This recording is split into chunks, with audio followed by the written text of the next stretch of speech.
Hey Shashank, welcome to Stories of UV. So your first question is, describe Spotdraft in one sentence. So Spotdraft is the Salesforce for contracts. We help businesses create, manage, analyze, and collaborate on contracts. Because after all, every dollar coming in or out is because somebody signed a piece of paper. We make sure that that gets done right and on time.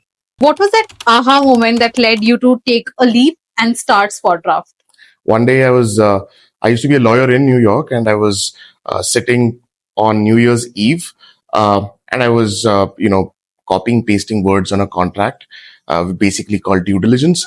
And then at some point, I read about this guy called Elon Musk who's building a car that drives by itself. So the thought occurred that, hey, cars are driving themselves, and I'm still copying, pasting words on a contract. That sounds ridiculous. So that was sort of my aha moment. Do you remember your first customer? Oh yeah, I remember my first customer in the avatar that we are right now. In fact, they're right across the road here, Whatfix. They reached out to us saying, "Hey, you guys are right across the door, and we need help with contracts. What are you guys building? This is our problem statement." We were building for that problem statement, but they kind of came in and helped us get it a lot more direction and more outcome oriented. What is the most challenging part of your entrepreneurial journey so far? The biggest one is ensuring that we continue to grow and we keep the momentum within the team the same way. It's easy to get distracted. So ensuring that it is sustainable, healthy growth with the right team and making all of that work is kind of a challenge sometimes. So what was your first job, Shashank? My first job was that of a lawyer. So I've always been a lawyer my career until I started Spotdraft. Okay, so were you passionate about it, and did you decide it while in college or school? Childhood dream? How was it like? I'm a big John Grisham fan. Okay. So somewhere between John Grisham and Tariq Pe Tariq sort of led me to land up in law school. The unique thing about law school is, unless you have somebody in your family who's a lawyer, as a kid, you've never gone to court, you've never interacted with lawyers, unlike, let's say, doctors or engineers. So a lot of the dream to get into law school came from reading books and imagining how life would be as a lawyer and then taking the leap.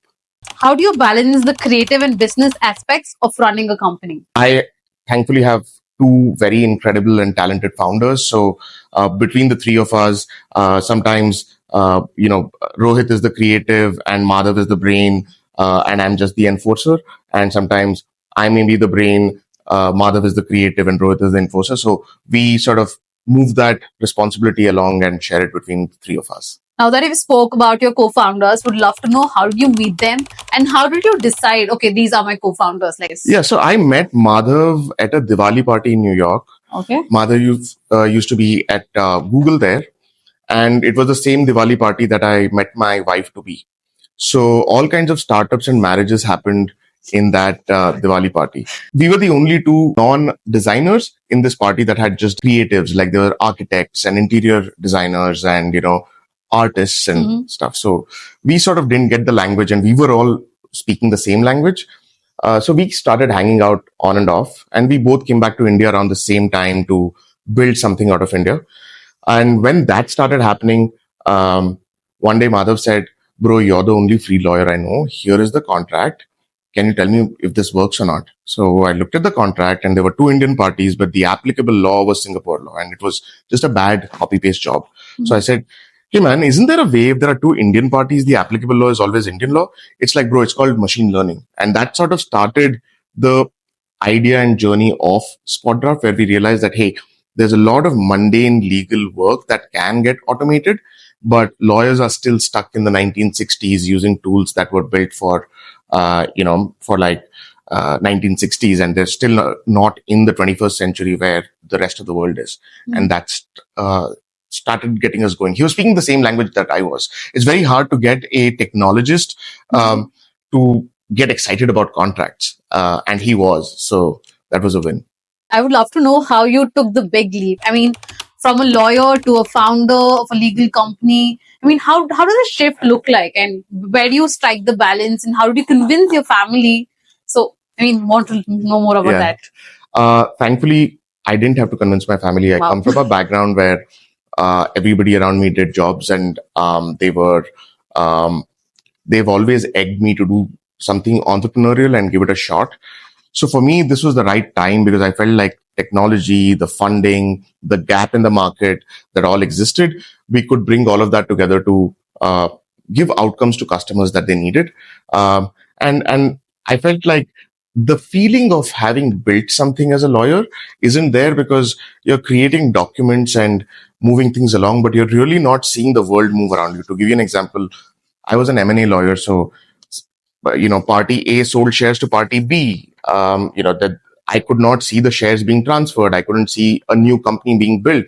My job got over once I did the documentation. So that feeling of creating something here was exciting for me, and I had never had that before in my professional life. With regard to Spotdraft, what's that one thing on pipeline for Spotdraft in specific, and that's something that people should be waiting for or be excited about? Yeah, we are going to fundamentally and tectonically shift the way contracts are being reviewed and redlined and analyzed and executed. What would take about 60 hours to do, you can now do it in under 5 minutes. And that's coming soon, a version 2.0, where the entire review process completely gets transformed. People who've seen it call it the way where, in the olden days, you would stand in the rain, wait for a cab, and a cab would stop. And then suddenly you had Uber. That's the kind of tectonic shift that they are seeing in the early users who are using this new AI technology. How do you unwind after a very long, hectic day at office? Actually, it's thinking about other things that we could do in office. So there's no unwinding after office. Office is everywhere. But some of the things that I like doing is I like reading books. I like playing with my dog, and going out on drives with my wife. So depending on the mood of the day, this is one of the things that we do. But it's almost always Spotdraft playing on the mind and how we can go to the next level. Right. I mean, that's a founder's journey, isn't it? And if you weren't doing this, I mean, building Spotdraft, what else could we see Shang doing? I'd be sitting in a corner with a computer in front of me, being a lawyer, and wondering how life on the other side is. Okay. And what's the most adventurous thing you've ever done, like in all your life, probably? My father and I are the first Indian father and son to climb Mount Kilimanjaro. Wow. And we hold the India book record, Limca book record, for being the first father and son. So that was a exciting, exhilarating experience. That aside, it was also this father and son bonding when I had just graduated from college. So for me, that's both special and adventurous. So what's the one thing you like everyone starting out on their entrepreneurial journey to know? Yeah, I think we all start with that idea, and we think that we've got the greatest idea in the world and it's going to change the universe around us. But a lot of us dismiss the time taken from idea to execution to monetization, fundraising. That's a very long journey. And it's a journey where people usually talk about the fact that, hey, will I be able to sustain this economically to go and do it? It's not just economically, but mentally and in your relationships, you should have everybody around you support that, and that building that ecosystem is important. And the right time to start up is yesterday. So I think you should, if you have the idea, you have the conviction, the world will conspire to make sure you succeed, and you should give it a shot. Amazing. And coming to UV, what do you like the most about your office space? I think this is a energizing and invigorating office space that ensures there's a lot of collaboration and creativity. But I want to take a step back and talk about UV and our journey with UV. We were introduced by one of our investors to Amlendu, and Amal and I hit it off. We were really struggling as a company just about the time that we came into UV. And then ever since we've stepped into UV, somehow our trajectory has changed. Call it, conspiracy of God or whatever it is, but it is great serendipity, and find this place to be a lot of luck and charm and success for us. So for me, when I think of UV, I think of, hey, the time when Spotdraft changed its trajectory to what it was to on the path that we are now. And all of that is because we are able to be in this exciting space, in this space that ensures there's a lot of collaboration and creativity and makes us feel like home in a way. All right. With that, I mean, Shashank, thank you for your time. Thank And you. we have seen your 0 to 1 journey. Would love to see you grow from 1 to 100. And with UV, obviously, and we've always been there, will be there in the future as well. Thank you for your time, Shashank. Thank Thank you. you. Thank